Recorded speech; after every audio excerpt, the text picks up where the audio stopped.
Her billionaire husband offered $5 to anyone who wanted her. But the man who raised his hand shocked everyone. $5 to whoever wants my wife tonight. Any takers? The words cut through the elegant ballroom like a blade through silk. 300 of the city's elite watched in stunned silence as billionaire Marcus Thorne held up a crisp bill, his wife standing frozen beside him. A living, breathing auction item. But then something extraordinary happened. A stranger's hand shot up from the back of the room. The same man who would later whisper in her ear, "You were never meant to be owned, Lucia. You were meant to be worshipped." Welcome to Mr. Cael Stories, where passion meets purpose and every tale leaves you breathless. To my incredible subscribers, thank you for making this channel a home for unforgettable stories. And to everyone discovering us for the first time, hit that subscribe button because you're about to witness a love story that will change everything you believe about power, betrayal, and the courage to choose love over security. Drop a heart in the comments if you believe true love can rise from the ashes of humiliation. And let me know, have you ever watched someone's life change in a single moment? What happened next would send shockwaves through high society, expose corporate secrets worth millions, ignite a romance so intense it would consume them both, and reveal a truth so devastating that it would destroy one man's empire while building another's legacy. The stranger who raised his hand? He wasn't just any man. He was about to claim more than just the wife being auctioned off. He was about to claim revenge 5 years in the making, and the woman who would make him believe in love again. But first, let me tell you how we got here, because this story doesn't start with an auction. It starts with a fire, a promise, and a woman who forgot she had the power to burn down the world that tried to cage her.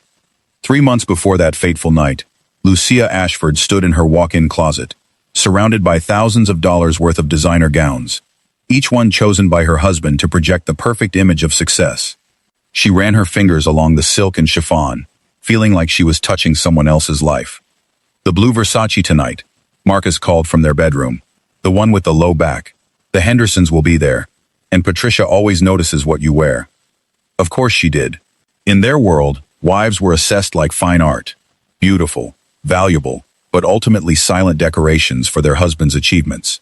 Lucia pulled out the requested dress, its sapphire fabric catching the afternoon light streaming through their penthouse windows. 5 years ago, she'd felt like a princess trying on clothes like this. Now she felt like she was putting on a costume for a role she'd never auditioned for.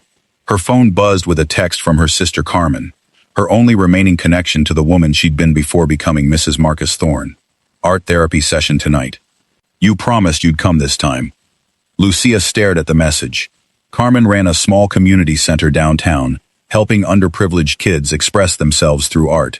It was everything Lucia had wanted to do before her father's business collapsed, and marriage to Marcus became her family's salvation. She typed back, "Can't tonight, company dinner." The response came immediately. "There's always a company dinner. When was the last time you painted something? When was the last time you smiled because you wanted to, not because someone expected it?" Before Lucia could respond, Marcus appeared in the doorway, checking his Rolex. "We leave in 30 minutes. I need you looking perfect tonight." The Japanese investors are very traditional about wives knowing their place. Knowing their place. The phrase hit her like a physical blow. When had her place become so small? "Of course," she heard herself say, the automatic response of 5 years of training. As Marcus left to take a call, Lucia caught sight of herself in the full-length mirror. The woman staring back was flawless, perfect makeup, perfect hair, perfect posture. But her eyes looked hollow, like someone had carefully painted over a masterpiece, until nothing of the original remained. The company dinner was at Le Bernardin, Marcus's favorite restaurant for impressing clients. Lucia sat beside him, smiling at appropriate moments, nodding when spoken to, playing the part of the devoted wife who enhanced his image, without overshadowing his brilliance. "Your wife is lovely," said Mr. Tanaka, the lead investor. "So well behaved. In my country, we value women who understand the importance of supporting their husbands without complaint." "Lucia knows her role perfectly," Marcus replied, his hand finding hers under the table. "Not affectionate, but possessive. She's been trained well." Trained, like a pet. Lucia's smile never wavered, but something inside her cracked a little deeper. The conversation turned to business. Expansion plans, profit margins, market domination. Lucia found her mind wandering to Carmen's art therapy kids, to canvases filled with wild colors and unrestrained emotion. When was the last time she'd felt anything that intensely? Don't you think so, darling? Marcus's voice cut through her reverie. She blinked, realizing everyone was looking at her. I'm sorry? I was telling Mr. Tanaka about your art background. How you gave up your frivolous painting hobby to focus on supporting my career. Frivolous. Her dreams, her passion, her entire sense of self, dismissed as frivolous. Yes, she said quietly. I found more fulfillment in supporting Marcus's vision. The lie tasted bitter on her tongue. Later that night, as Marcus celebrated the successful dinner, with expensive scotch and business calls, Lucia stood on their apartment's balcony, looking out over a city full of lights, and wondering when her own light had dimmed to almost nothing. Her phone buzzed. Carmen again. Saw the society page photo from tonight. You look beautiful as always. But Lou, you also look like you're disappearing. I'm worried about you.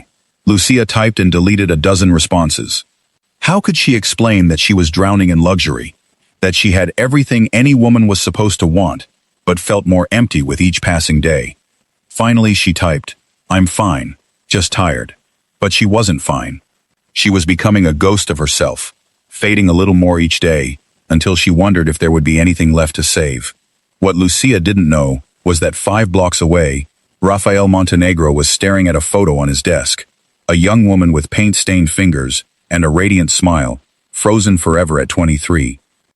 Carmen Montenegro had been an artist, a dreamer, a woman who saw beauty in broken things and believed she could help heal the world one canvas at a time. She'd taken a job at Meridian Textile Factory to support her dream of opening an art center for underprivileged children. She died there too.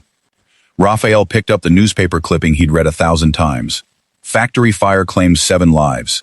Safety violations under investigation. Below the headline was a smaller piece. Meridian Textile Factory, owned by Ashford Holdings subsidiary, had been cited for safety violations 3 times in the past year. Emergency exits were reportedly locked to prevent theft, and his sister had died trying to lead workers to safety through exits that Marcus Thorne's company had ordered sealed. The investigation had been quietly buried beneath legal briefs and payoffs. No one was held responsible. No one even apologized. But Rafael remembered. He'd spent 5 years methodically buying struggling companies, acquiring debt, positioning himself to destroy the empire that had destroyed his family. Tonight's board meeting had been the culmination of years of planning. His assistant knocked on the door. Mr. Montenegro? The Ashford Dynamics files you requested. Thank you, Maria. Rafael opened the folder, studying stock reports and financial statements. Marcus Thorne thought he was untouchable, protected by wealth and connections. He was about to learn how wrong he was. Rafael's phone rang, his private investigator. I have that information you wanted about Mrs. Thorne, the voice said. Lucia Ashford, maiden name Lucia Vasquez, former art student at Columbia, full scholarship. Gave it up 5 years ago when her father's import business went bankrupt. The marriage to Thorne saved her family from complete financial ruin. What else? She's clean, no affairs, no scandals, no hidden debts. By all accounts, she's been the perfect society wife. But what? I talked to her old professors. They said she was the most talented student they'd ever taught. Passionate, innovative, fearless. The woman in these recent photos, she looks like someone completely different. Rafael studied the surveillance photos spread across his desk. Lucia at charity galas smiling emptily. Lucia at business dinners, sitting silently while her husband held court. Lucia on shopping trips, buying clothes she never seemed to enjoy wearing. She looked like a beautiful bird in a cage made of gold. Precious, displayed, but slowly dying from lack of freedom. An idea began forming in Rafael's mind. Tomorrow night was the Ashford Dynamics anniversary gala. He'd planned to make his move there, to publicly announce his takeover, and watch Marcus Thorne's empire crumble. But perhaps there was a more poetic justice to be found. He picked up his phone and dialed his lawyer. Jonathan, it's Rafael. I want you to prepare additional paperwork for tomorrow night. Yes, beyond the Ashford acquisition. I want to make an offer that no one will expect. As he spoke, Rafael's eyes kept drifting to the photos of Lucia. There was something about her, a sadness, that reminded him of Carmen in her final months, when the factory work was wearing her down, but she pushed through, because she believed her art center dream was worth any sacrifice. Maybe it was time to give someone else the chance his sister never got. The chance to choose freedom over security, passion over safety, authenticity over performance. Maybe it was time to save someone who had forgotten she needed saving. The morning of the gala, Lucia woke to find Marcus already dressed, and on the phone, his voice carrying the sharp edge it got when deals weren't progressing as planned.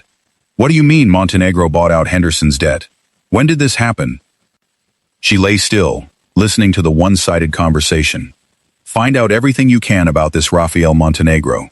I don't care what it costs. I want to know what he had for breakfast and what cologne he wears." Rafael Montenegro. The name was vaguely familiar, though Lucia couldn't place where she'd heard it. Marcus ended the call and noticed she was awake. "Good, you're up. We need to talk about tonight." "The gala?" She sat up, pulling the silk sheet around herself. "There may be some complications, a potential investor who might cause problems. I need you to be especially charming tonight, especially perfect." "When am I not?" The words slipped out before she could stop them, tinged with more bitterness than she'd intended. Marcus's eyes sharpened. "Careful, Lucia. Sarcasm doesn't suit you." He moved to the bed, sitting on the edge with the kind of smile that never reached his eyes. "You know how much I've given you, how much your family owes me. Tonight is important, possibly the most important night of my career. I need my wife to remember her role." The threat was subtle but clear. Lucia had learned to read the subtext in all of Marcus's conversations. Step out of line, and her father's small import business, the one Marcus had saved through their marriage, would mysteriously lose all its contracts. "Of course," she said, "I understand." But as Marcus left for his office, Lucia found herself thinking about Rafael Montenegro and wondering what kind of complications he might bring to her husband's perfectly ordered world. She spent the day at the spa, submitting to the usual pre-gala routine: facial, massage, manicure, hairstyling. Each treatment was designed to make her more beautiful, more perfect, more worthy of being displayed on Marcus's arm. "You're tense today, Mrs. Thorne," observed Svetlana, her masseuse. "More than usual. Just nervous about tonight. Big party?" Something like that. As Svetlana worked on the knots in her shoulders, tension Lucia carried like armor these days.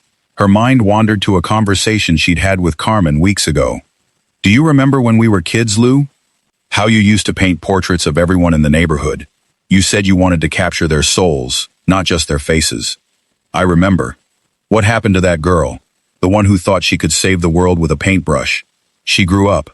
She learned that paintbrushes don't pay bills or save failing businesses or keep families from losing everything they've worked for.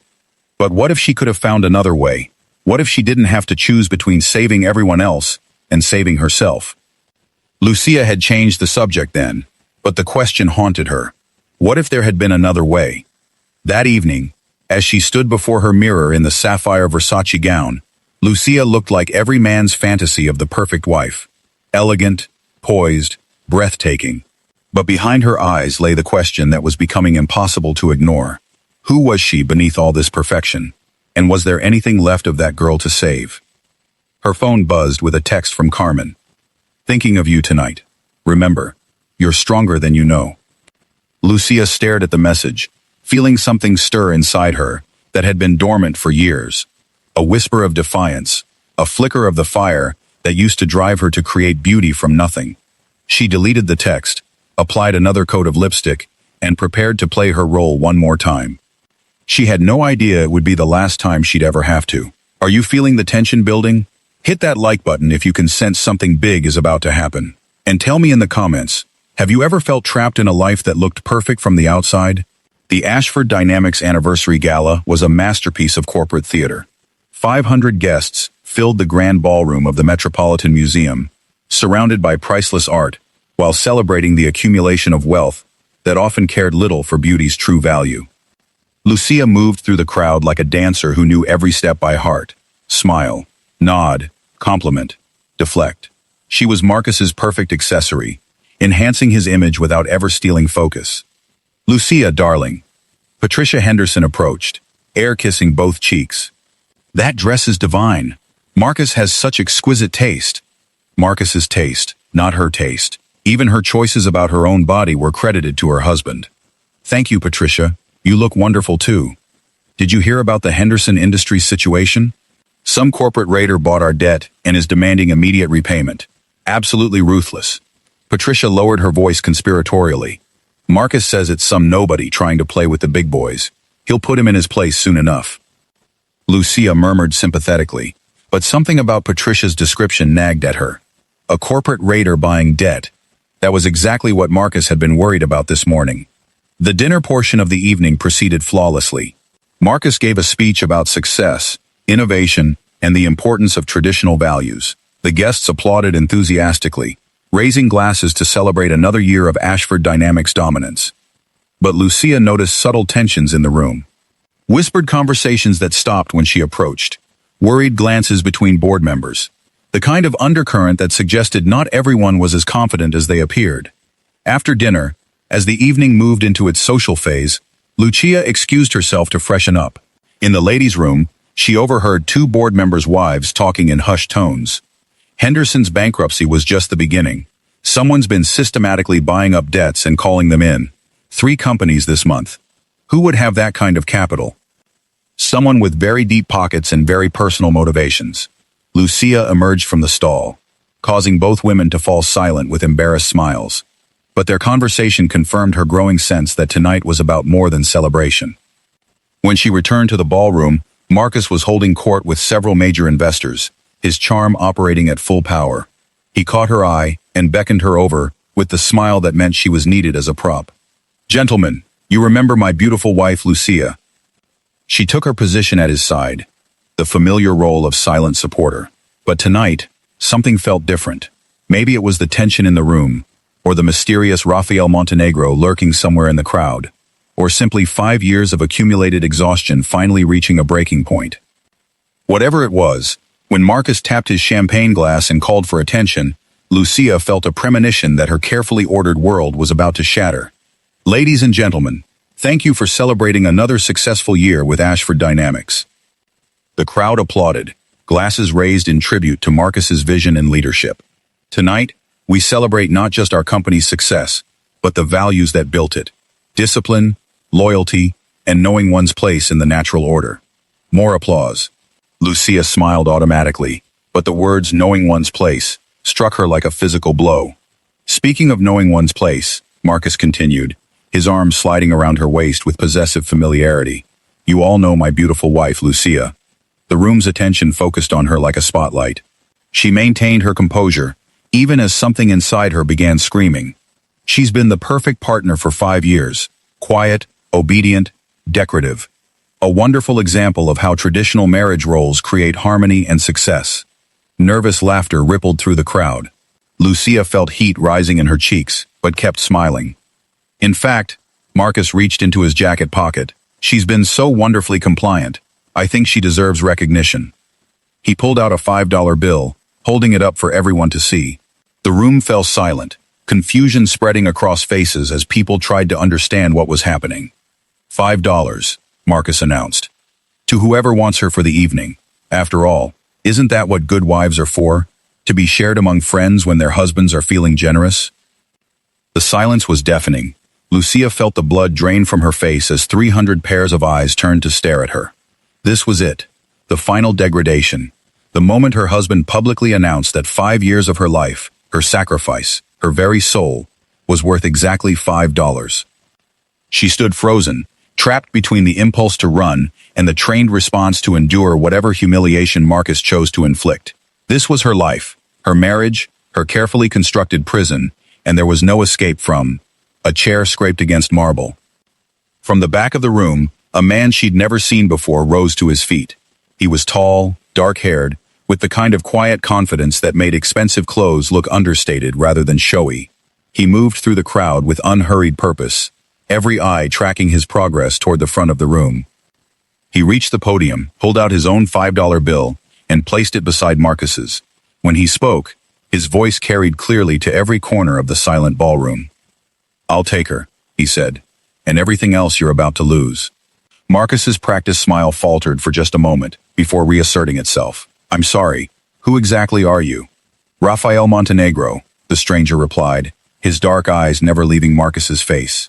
"You might want to check Thursday's board meeting minutes. I believe I now hold 41% of Ashford Dynamics." The room erupted. Whispers became gasps, became exclamations of shock. Board members pulled out phones, frantically checking stock prices and ownership records. Investors began calculating how this development would affect their portfolios. But Raphael's attention wasn't on the chaos he'd created. He was looking at Lucia with an expression she couldn't quite read. Not pity, not lust, but something like recognition, as if he saw something in her that she'd forgotten existed. "That's impossible," Marcus said, his voice tight, with barely controlled fury. "Those shares aren't for sale." "They weren't," Raphael agreed calmly, "until your creditors decided they needed immediate cash flow. Amazing how quickly loyalty disappears when payments are late." Lucia watched her husband's face cycle through emotions, confusion, anger, fear, and finally, a cold calculation she knew well. This was Marcus in crisis mode, already planning how to regain control. "Even if that's true," Marcus said, "you're still a minority shareholder. You can't." "Actually," an elderly man rose from a nearby table, "I believe Mr. Montenegro can do quite a lot." Lucia recognized him as Warwick Farrow, one of the company's oldest board members. He'd been a friend of her father's, back when her father had been someone worth knowing. "Warwick," Marcus's voice carried a warning. "The Henderson Industries acquisition, the Meridian Textile consolidation, the Sterling Holdings merger, they all had something in common." Farrow's voice grew stronger as he spoke.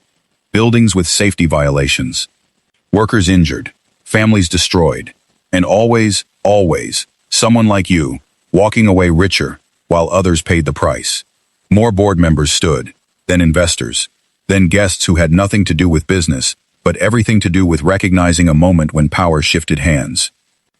They weren't standing for Raphael, Lucia realized. They weren't even standing for justice. They were standing for her, for the woman who had just been publicly auctioned like property, and had somehow, impossibly, found a champion. "Ma'am," Raphael said, extending his hand to her, "would you like to get some fresh air?"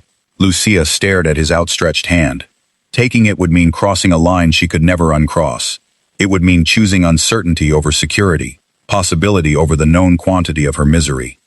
She looked at Marcus, who was watching her with a fury that promised consequences she couldn't imagine. Then she looked at Raphael's hand, steady, patient, offering a choice instead of demanding obedience. She took it. The museum's sculpture garden was blessedly quiet after the chaos inside. Lucia gripped the stone railing surrounding a fountain, trying to process what had just happened. "You didn't have to do that," she said without turning around. "No," Raphael agreed, coming to stand beside her, close enough that she could feel his warmth, but respecting her space. "I wanted to." "Why?" She finally looked at him, really looked at him. His face was angular, weathered by experience, with eyes that held depths she couldn't fathom. There was something familiar about him, though she was certain they'd never met. Raphael was quiet for a moment, his gaze fixed on the fountain's dancing water. 5 years ago, a warehouse fire killed 7 people. One of them was a young woman named Carmen Montenegro. She was my sister. Lucia's breath caught. "Carmen, I know that name." She worked at Meridian Textile Factory, trying to save money for her real dream, opening an art center for underprivileged children. The night she died, she was working late to finish an order for one of your husband's companies. The pieces clicked into place with horrible clarity. The factory fire. I remember reading about it. The building had faulty wiring, no proper fire escapes, emergency exits that were locked to prevent theft. Carmen tried to lead the other workers to safety, but there was nowhere to go. Raphael's voice remained steady, but Lucia could see the grief carved into the lines around his eyes. Your husband's company owned that building. They knew about the safety violations and chose to ignore them, because fixing them would have cost more than the insurance payout if something went wrong. That's horrible. I had no idea. Of course you didn't. Marcus doesn't trouble his decorative wife with the ugly details of how his empire is built. There was no malice in Raphael's tone, just a bone-deep weariness. I've spent 5 years buying my way into position to hold him accountable. Tonight was supposed to be about business revenge, pure and simple. What changed? Raphael turned to face her fully, his expression soft with something that might have been wonder. I watched him auction you off like property, and I realized I wasn't just looking at a corrupt businessman anymore. I was looking at a man destroying someone who deserved so much better. You don't know me, Lucia whispered. Then let me, he said simply, Have dinner with me tomorrow night. Not to spite him, not to get revenge, but because I'd like to hear you talk about something that isn't his success. The offer hung between them like a bridge over an abyss. Lucia felt herself trembling, not with cold, but with the terrifying possibility of choice. I can't just leave my marriage because a stranger offers me dinner. I'm not asking you to leave anything, Raphael said. I'm asking you to remember who you were before you learned to make yourself smaller. Before she could respond, Marcus's voice cut through the garden air. Lucia, there you are. She turned to see her husband striding toward them, his face a mask of barely controlled rage. Behind him trailed 2 security guards and his personal assistant. I think you've had enough fresh air for one evening, Marcus said, his tone pleasant, but his eyes promising retribution. Our guests are asking about you. Actually, Raphael said, stepping slightly forward, Mrs. Ashford and I were having a lovely conversation about art. Did you know your wife was accepted to one of the most prestigious art programs in the country before you married her? Marcus's smile turned sharp. My wife has more important responsibilities now than playing with finger paints. Finger paints? Raphael repeated thoughtfully. Interesting way to describe what was apparently considered genius-level talent. Mr. Montenegro, Marcus's voice dropped to the tone Lucia knew meant danger. I think you've caused enough disruption for one evening. Security will escort you out. Actually, no, they won't. Raphael pulled out his phone, showing Marcus the screen. 41% controlling interest as of this morning. That makes me the largest single shareholder of Ashford Dynamics, which means your security team now works for me. The standoff stretched between the 2 men like a wire pulled to its breaking point. Lucia found herself the silent center of a storm that would reshape everything she thought she knew about power, about choice, about the possibility of being valued for something more than her ability to stay quiet and look beautiful. This isn't over, Marcus said finally. No, Raphael agreed. It's just beginning. The tension is incredible. Are you Team Raphael, or do you think Lucia should be more cautious? Smash that like button, and let me know in the comments what you think she should do next. Their first dinner was at Osteria Morandi, a small Italian restaurant in the West Village, where the tables were close together and the lighting was warm and forgiving. It was the kind of place where conversation mattered more than being seen, where intimacy was measured in shared stories rather than public displays. Lucia arrived 15 minutes early, her hands shaking as she checked her reflection in the restaurant's window. She'd changed clothes 3 times, finally settling on a simple black dress that was elegant, without being showy. The first outfit she'd chosen for herself in years. Raphael was already waiting at a corner table, standing when he saw her approach. You came. You sound surprised. Honestly, a little. I wasn't sure you would. As they settled into their seats, Lucia felt acutely aware of every detail. The warmth of the candlelight on Raphael's face, the way his presence seemed to create a bubble of calm in the busy restaurant, the strange luxury of being able to speak without calculating how her words would reflect on Marcus's reputation. Tell me about the art program, Raphael said after they'd ordered. The one you gave up. It was Columbia, full scholarship for their Master of Fine Arts program. The words felt rusty from disuse. I was going to specialize in portraits. Not the formal, posed kind, but paintings that captured people's essential truth. What changed? Lucia traced the rim of her wine glass with one finger. My father's business was failing. Import-export. He'd built it from nothing, but the recession hit small companies hard. Marcus offered a merger through marriage. It saved my father's business and secured my family's future. At the cost of yours. It seemed like the noble thing to do, the responsible thing. And what about what you wanted? The question caught her off guard with its simplicity. I stopped thinking about what I wanted a long time ago. Raphael leaned forward, his voice gentle but insistent. What would you paint now, if you could paint anything? The question opened something inside her that had been locked away for years. Faces, she said without thinking. Women's faces. The moment when they realize they're stronger than they thought they were. That's specific. I see it sometimes. In the mirror, in strangers on the street. This flash of recognition, like they're remembering something they forgot about themselves. Lucia stopped, suddenly self-conscious. I'm sorry, that probably sounds ridiculous. It sounds like someone who still has the soul of an artist, even if she's forgotten how to access it. Their conversation flowed like water finding its natural course.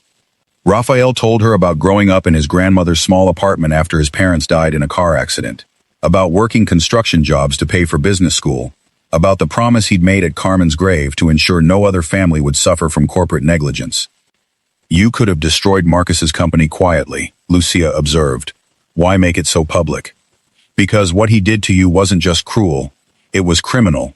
He needed to face consequences in front of the same people who've been enabling his behavior for years. The protective edge in his voice made something flutter in her chest. I'm still married to him. I know. Raphael's eyes met hers across the table. I'm not asking you to choose me, Lucia. I'm asking you to choose yourself. When they reached her apartment building, Raphael walked her to the entrance, but didn't attempt to come up. I'd like to see you again, he said. Marcus will find out. He always does. Let him. You're not doing anything wrong by having dinner with a friend. Is that what we are? Friends? Raphael stepped closer, near enough that she could see the golden flecks in his dark eyes. We're whatever you want us to be. No pressure, no expectations, no conditions. Just possibility. He kissed her cheek, a whisper of contact that somehow felt more intimate than any touch she'd experienced in years, and walked away, leaving Lucia standing in the glow of the building's entrance, feeling more alive than she had in 5 years of marriage. Marcus discovered the dinner within 24 hours. He always found out about everything. It was one of the ways he maintained control. He confronted her in their penthouse apartment, his usual charm replaced by cold fury. Osteria Morandi, table 7. You ordered the branzino, he had the ossobuco, and you stayed for 2.5 hours. Lucia looked up from the book she was reading. Virginia Woolf's A Room of One's Own, a volume she'd rediscovered on their shelves and devoured in a single sitting. Are you having me followed? I'm protecting my interests. This ridiculous infatuation with Montenegro ends now. It's not an infatuation, it's friendship. Marcus's laugh was harsh. Friendship? With the man trying to destroy everything I've built? You're more naive than I thought. Maybe I'm finally seeing clearly. The words surprised them both. Lucia had spoken without thinking, but she realized she meant them. The fog she'd been living in for 5 years was finally starting to lift. Marcus stepped closer, his voice dropping to the threatening tone she knew too well. Listen carefully, Lucia. If you don't cut contact with Rafael Montenegro immediately, I'll make sure every newspaper in this city runs the story of my gold-digging wife who abandoned ship the moment my stock price dipped. He moved to the window, looking out over a city that had always bent to his will. I'll destroy your reputation so thoroughly that no gallery will show your work. No art school will accept you. No version of your old life will survive. Your father's business will mysteriously lose all its contracts. Your sister Carmen's little art center will find its funding evaporating. The threat to Carmen made Lucia's blood run cold. You wouldn't. Try me. Marcus turned back to her, his smile sharp as a blade. You seem to forget that I hold all the cards here. Your family's security, your future, your very identity. It all exists because I allow it to. Cross me, and I'll take it all away. For a moment, the old fear gripped her. 5 years of conditioning made her want to apologize, to submit, to choose the path of least resistance. But then she thought of Raphael's eyes, kind and patient. She thought of the woman she used to be, the one with dreams and fire, and the courage to believe she could change the world with a paintbrush. Do your worst, Marcus, she said, surprising herself with the steel in her voice. I'm done being afraid of you. The transformation in Marcus's face was immediate and terrifying.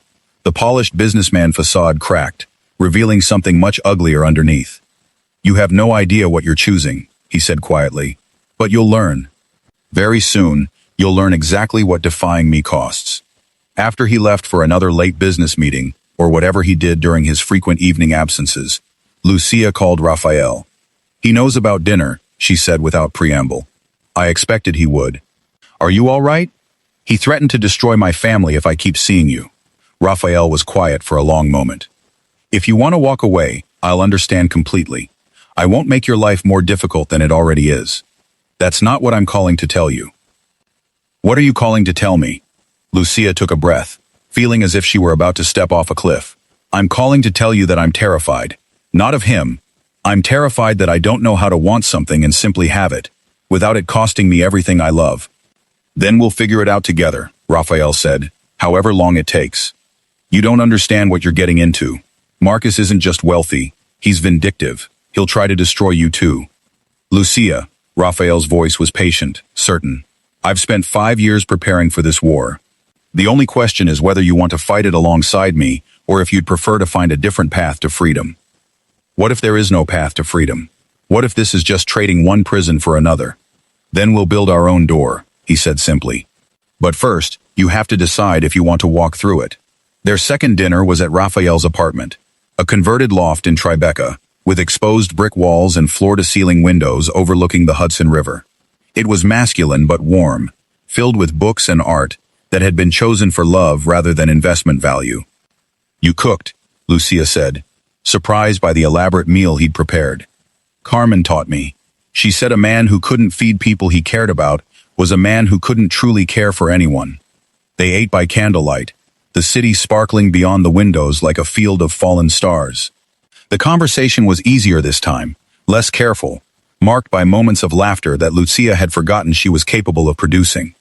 Tell me about your sister, she said, as they shared a bottle of wine that tasted like summer and possibility.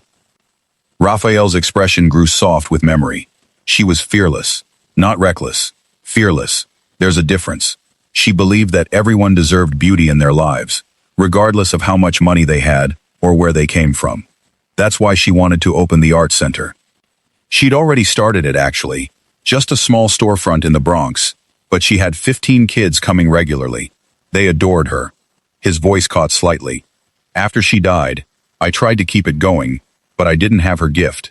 The kids needed someone who understood art, not just someone with good intentions and a checkbook. What happened to them?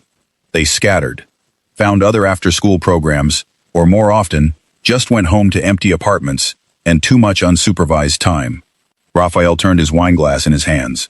Carmen always said that art wasn't about creating pretty pictures. It was about giving people a language for feelings they couldn't otherwise express. She sounds remarkable. She would have liked you. Raphael met her eyes. She would have recognized a kindred spirit. I'm not sure there's much left of the artist I used to be. I disagree. Raphael stood, moving to a cabinet and retrieving a sketch pad and a set of charcoal pencils. Draw something. Raphael, I can't. I haven't drawn anything in years. Draw me. The request was simple, but it felt enormous. Lucia stared at the blank paper, her hands trembling slightly as she picked up a pencil. I'll probably be terrible. Then be terrible. Just be. As she began to sketch, something remarkable happened. Her hands remembered what her mind had forgotten. Lines flowed across the paper, not perfect, not polished, but alive with an energy she'd thought was lost forever. She drew Raphael's face as she saw it in the candlelight, strong, thoughtful, marked by grief but not defined by it. Someone who had learned to carry pain without letting it poison his capacity for hope. When she finished, she set the pencil down with shaking hands. I remember, she whispered. Remember what? How it feels to create something. How it feels to take what's inside you and make it real. Raphael moved behind her chair, looking over her shoulder at the portrait. It's beautiful, Lucia. You're beautiful. She turned to look at him, acutely aware of how close he was, of the way the candlelight played across his features, of the warmth radiating from his body. I should go, she said, but made no move to leave. Should you? His hand came up to brush a strand of hair from her face, his fingers barely grazing her skin. I'm still married. I know. He stepped back, giving her space. I won't kiss you while you're still wearing his name. Not because I don't want to. God knows I want to. But because I want you to choose this. To choose me. Not as an escape from him, but as something you genuinely want for yourself. The nobility in his restraint made her heart ache with longing. That's very principled of you. It's not principle, Raphael said, his voice rough with desire. It's that I've been waiting my whole life for someone like you. I can wait a little longer for you to be free to choose me back. Lucia left that night with her portrait clutched in her hands, and a fire burning in her chest that she'd thought was permanently extinguished. For the first time in 5 years, she fell asleep thinking about tomorrow, instead of just enduring today. While Lucia and Raphael were discovering each other over intimate dinners, Marcus was waging war in boardrooms and back offices across the city. He'd underestimated Rafael Montenegro once. He wouldn't make that mistake again. What do we know about him? Marcus demanded, addressing the crisis management team he'd assembled in his private conference room at 2 a.m. Orphaned at 12, his head of security reported. Raised by his grandmother in Queens, worked construction to pay for NYU Business School. Started with a single property renovation, Built an empire buying distressed assets and turning them around. Net worth? Conservative estimate? 800 million. Could be more. He's very good at hiding assets. Marcus felt a chill. He'd assumed Raphael was a minor player, someone he could crush with minimal effort. 800 million changed the mathematics considerably. What about weaknesses? Everyone has something they'll sacrifice everything to protect.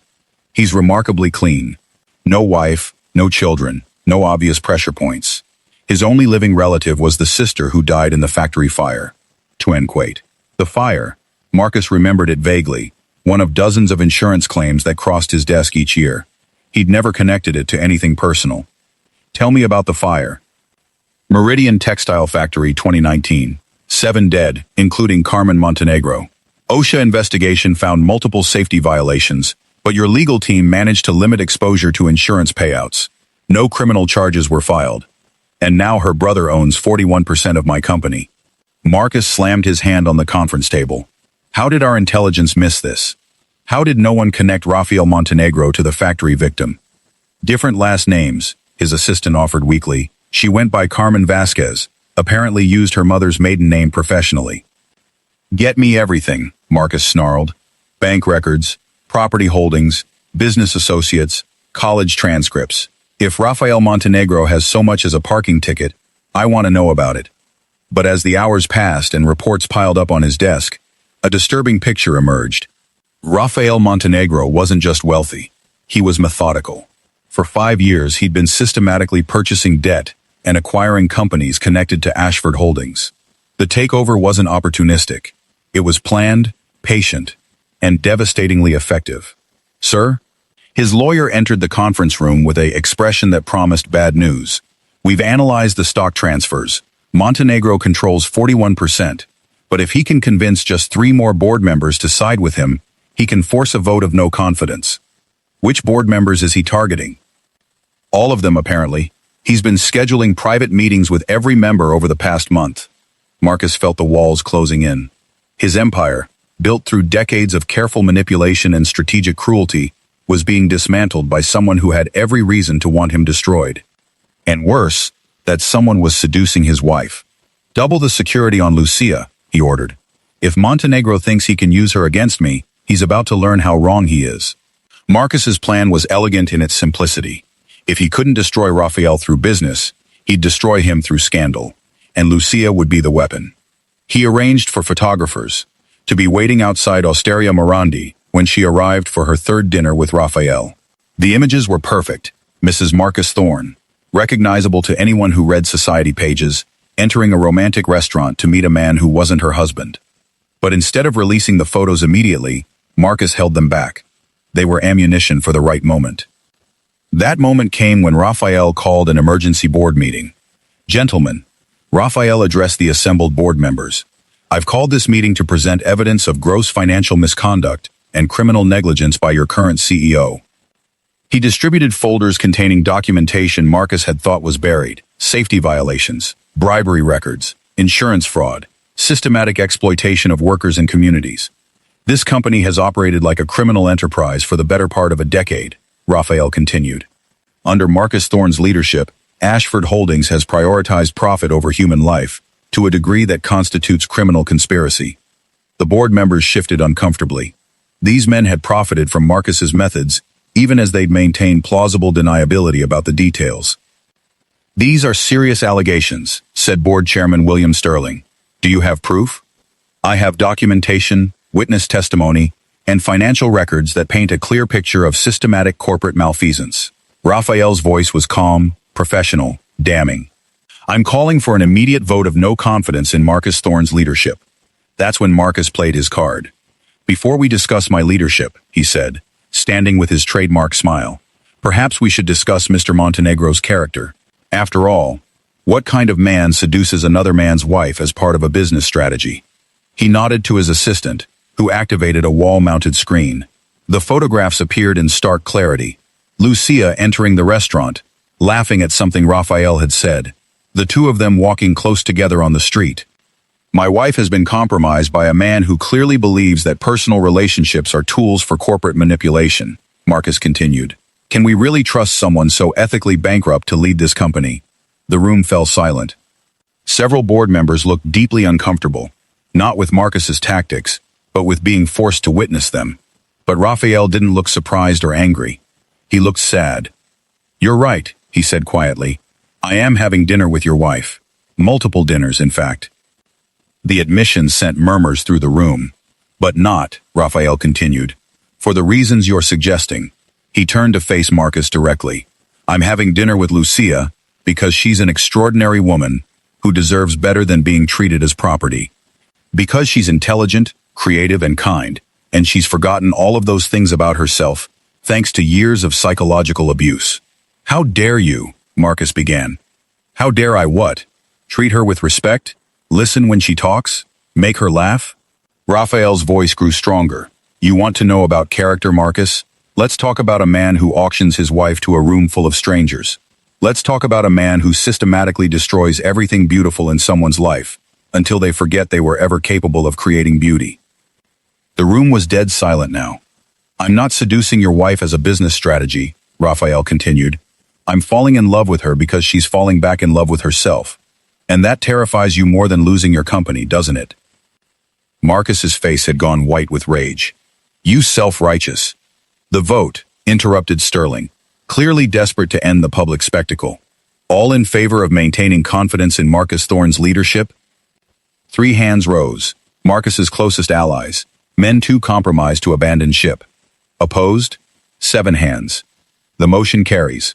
"Marcus, I'm sorry, but the board has voted no confidence in your leadership. We'll need your resignation by end of business today." Marcus stood frozen for a moment, his carefully constructed world collapsing around him. Then his eyes found Raphael's, promising a war that was far from over. "This isn't finished," he said quietly. "No," Raphael agreed. "It isn't. The plot is thickening. Are you on the edge of your seat? Hit that notification bell so you don't miss what happens next. And tell me in the comments, do you think Marcus will go quietly, or is he planning something terrible?" Marcus returned to the penthouse that evening like a storm, looking for something to destroy. Lucia was in the living room, reading. Another book she'd rediscovered. Another small rebellion against the woman she'd been trained to be. "Pack your things," he said without preamble. She looked up from her book. "Excuse me?" "You heard me. Pack your things and get out. This marriage is over." For a moment, Lucia felt the old familiar fear, the panic of losing security, of facing an uncertain future. But then something else rose to replace it. Relief. "All right," she said simply. Marcus had clearly expected tears, pleas, desperate negotiations. Her calm acceptance threw him off balance. "All right," he repeated. "That's it? 5 years of marriage, and you're not going to fight for us?" "What exactly would I be fighting for, Marcus?" Lucia stood, setting down her book with steady hands. "A husband who auctions me off at parties?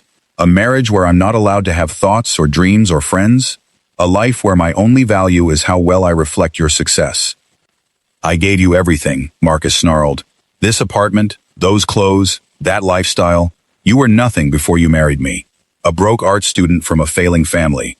"You're right," Lucia said, and her agreement seemed to surprise them both. "I was broke. My family was struggling. I had no money, no connections, no guarantee of success." She moved to the window, looking out over the city that had felt like a prison for so long, and now looked like possibility. "But I had something then, that I lost along the way," she continued. "I had myself. I had dreams and passion, and the courage to believe I could build something beautiful from nothing. Dreams don't pay bills. No, but they make paying bills worthwhile." Lucia turned back to face him. "I spent 5 years thinking I'd made a noble sacrifice, trading my dreams for my family's security. But I didn't sacrifice my dreams, Marcus. I sacrificed my soul, and I'm done." Marcus stepped closer, his voice dropping to the threatening tone that had controlled her for so long. "You think Montenegro will save you? He's using you to get to me. The moment this corporate game is over, he'll discard you like trash." "Maybe he will," Lucia said. "Or maybe he won't. But either way, it will be my choice to make, my risk to take, my life to live or ruin as I see fit." "You ungrateful." "Yes," she interrupted. "I am ungrateful. I'm ungrateful for being treated like a decoration. I'm ungrateful for being silenced and controlled, and made to feel like my only value was in how well I could disappear." She moved toward the bedroom, then paused in the doorway. "I'll be out by tomorrow evening," she said. "My lawyer will be in touch about the divorce proceedings." "Your lawyer?" Marcus laughed harshly. "With what money?" "I'll freeze every account, cancel every credit card. You'll have nothing." "Then I'll have nothing," Lucia said. "It's still more than what I have now." She went to pack, leaving Marcus standing alone in a living room that suddenly felt as empty as the marriage it had housed. Lucia spent the night in a hotel room she paid for with a credit card she knew would be canceled by morning. She sat by the window, watching the city sleep, trying to process the magnitude of what she'd just done. Her phone rang at midnight. "Raphael." "I heard about the board meeting," she said. "Congratulations. How did you—" He paused. "Marcus told you." "He told me a lot of things, including that I should pack my bags." Silence stretched across the phone line. "Where are you?" Raphael asked finally. "Hotel, the Plaza." "I know it's expensive, but it felt important to spend one night somewhere beautiful before I figure out what comes next." "I'll come get you." "Raphael, no. I need to do this part alone. At least let me. Please." Lucia's voice was gentle but firm. "I've spent 5 years having every decision made for me. I need to know I can survive on my own before I can know if what I feel for you is real or just gratitude for being rescued." Raphael was quiet for a long moment. "What you feel for me?" Lucia closed her eyes, feeling brave enough for truth. "I think I'm falling in love with you, but I need to fall in love with myself again first. How long will that take?" "I don't know. Maybe weeks, maybe months, maybe forever." "Then I'll wait," Raphael said simply. "However long it takes." "What if I decide I can't do this? What if I'm too damaged by 5 years of being Marcus's wife to ever be whole again? Then I'll still be grateful for knowing you, for seeing you remember who you really are." Lucia felt tears she'd been holding back for hours finally spill over. "I'm scared." "I know, but you're also brave. Braver than you realize." "How do you know?" "Because you're choosing yourself over security. Because you're willing to risk everything for the possibility of being authentic. That's the bravest thing anyone can do." After they hung up, Lucia sat in the darkness, feeling more alone than she had in years, and somehow, for the first time in just as long, feeling like that was exactly where she needed to be. The divorce proceedings were brutal. Marcus fought every detail, trying to leave Lucia with nothing out of sheer vindictiveness. He hired the most expensive lawyers in the city and used every legal maneuver available to drag out the process. But he'd underestimated how much Lucia had learned about strength in the months since leaving him. "Mrs. Thorne," Marcus's lawyer addressed her during a particularly contentious hearing, "isn't it true that you entered this marriage primarily for financial benefit to your family?" "Yes," Lucia said clearly. "I married Mr. Thorne because my father's business was failing, and the marriage provided financial stability for my family." "So you admit you married for money, not love?" "I admit I made a decision based on practical considerations, rather than romantic ones. Many marriages begin that way. And isn't it true that you've been conducting an affair with Mr. Montenegro while still married to my client?" Lucia's lawyer started to object, but she held up a hand. "I've had dinner with Rafael Montenegro several times, yes. But I've never been unfaithful to my marriage vows." She looked directly at Marcus. "Unlike my husband, who has maintained relationships with multiple women throughout our marriage." Marcus's face went red. "That's a lie." "Is it?" Lucia's lawyer slid a folder across the table. "Because we have photographs, hotel receipts, and testimony from several witnesses that paint a different picture. The evidence was damning. Years of affairs, conducted with a carelessness that suggested Marcus never thought he'd be held accountable. The very private investigators he'd used to track Lucia had compiled mountains of evidence about his own infidelity. "Your Honor," Lucia's lawyer addressed the judge, "my client entered this marriage in good faith and honored her commitments despite systematic emotional abuse and public humiliation. She's asking only for what's fair, a clean break and the opportunity to rebuild her life." The judge, a woman in her 60s, who had clearly seen her share of ugly divorces, looked thoughtfully between the two parties. "Mr. Thorne," she said, "I find your treatment of your wife, particularly the public auction incident, to be reprehensible. Mrs. Thorne, I commend your courage in rebuilding your life." She granted Lucia a generous settlement, not enough to make her wealthy, but enough to give her freedom to pursue her art without immediate financial pressure. Walking out of the courthouse, Lucia felt lighter than she had in years. She was officially free. Raphael was waiting at the bottom of the courthouse steps, but he didn't approach. He simply stood there, patient, letting her choose whether to come to him. She did. "It's done," Lucia said, reaching Raphael at the bottom of the steps. "How do you feel?" Free, terrified, hopeful. She looked up at him, this man who had somehow changed everything. "What happens now?" "Now," Raphael said, "you decide what you want to happen." Instead of answering immediately, Lucia took his hand and led him to a nearby coffee shop.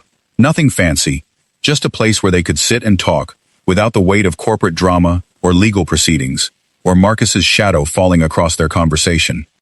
"I've been thinking," she said once they were settled with their coffee, "about what Carmen was trying to do with her art center." "What about it?" "What if we brought it back? Not exactly the same, but something inspired by her vision." Raphael's eyes lit up with possibility. "You want to open an art center?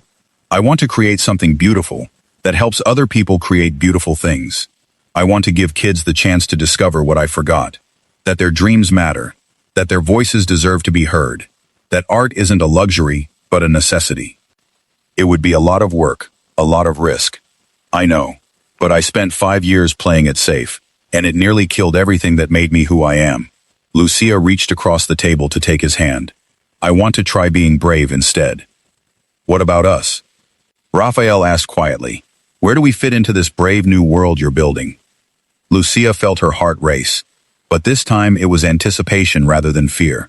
"I love you," she said simply. "Not because you rescued me, not because you helped me escape Marcus, but because you see me. The real me, not the perfect wife or the damaged divorcee, or any other role I've played. You see me, and you make me want to be seen." "I love you too," Raphael said, his voice rough with emotion. "I love your strength and your art, and the way you laugh when you forget to be careful. I love watching you remember who you're capable of being."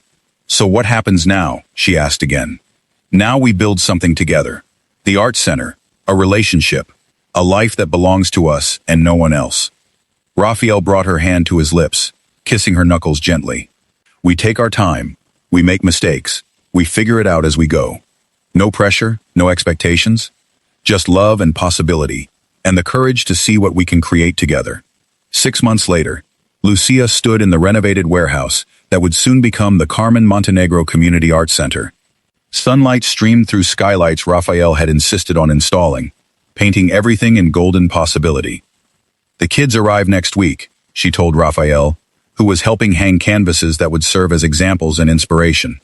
"Nervous?" "Terrified," she admitted. "What if I'm not as good at this as I hope? What if I've forgotten how to teach?" "Then you'll remember. And if you don't, you'll learn something new."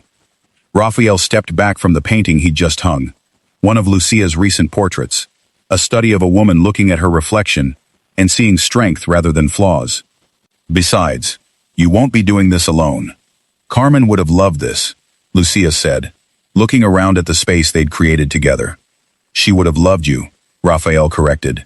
"The way you've taken her dream and made it bigger, more inclusive.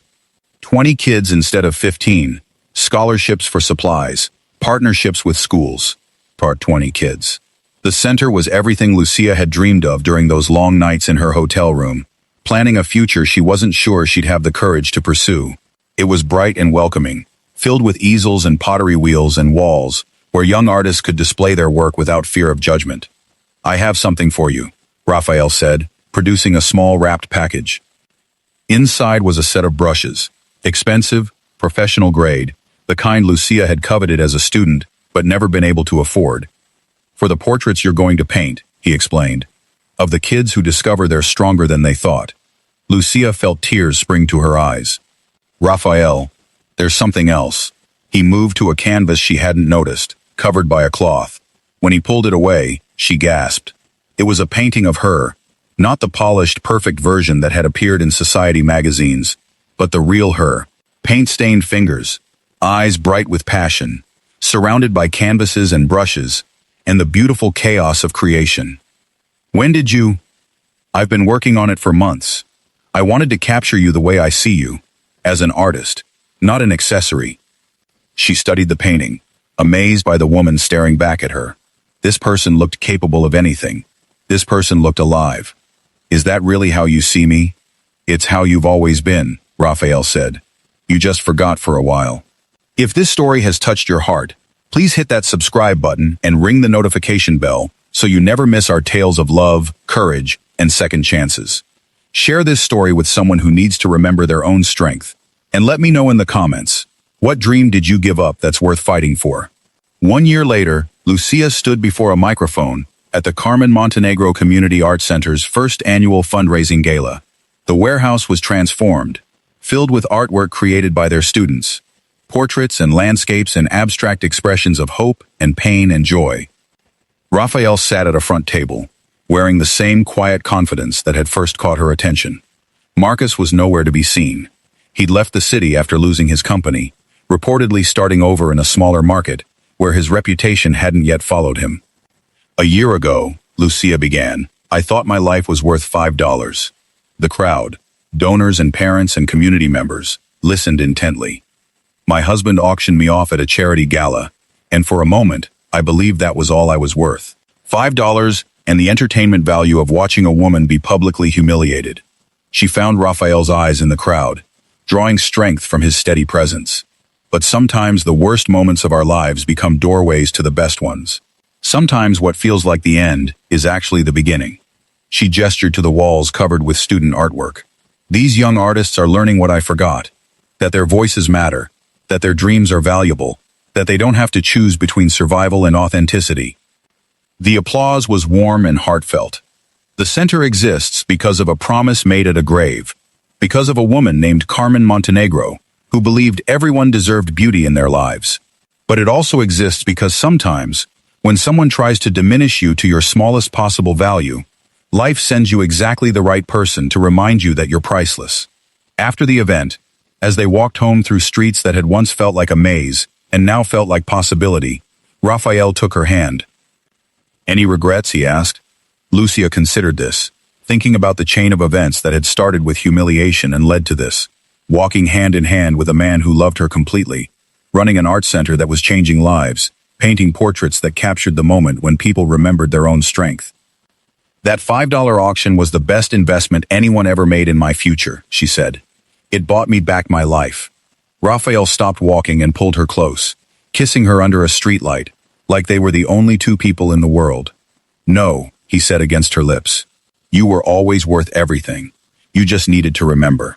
As they continued walking home, to the apartment they shared, to the life they'd built together, to the future they were creating one brave choice at a time, Lucia thought about the girl she'd been, the woman she'd become, and the artist she was still becoming. She'd learned that love wasn't about being saved by someone else. It was about being seen so clearly that you remembered how to save yourself. And sometimes, if you were very lucky, you got to save someone else in return. The $5 bill that had started it all was framed in their apartment now, not as a reminder of humiliation, but as proof that the most beautiful transformations often begin in the darkest moments. After all, even the most precious diamonds start as coal under pressure. And Lucia Vasquez, artist, teacher, lover, dreamer, was proof that pressure could create something brilliant and unbreakable and absolutely priceless. This has been Mr. Cael Stories, where every ending is really a new beginning. Thank you for joining us on this journey of love, courage, and the power of choosing yourself. Until next time, remember, you are worth so much more than anyone's limited perception of you.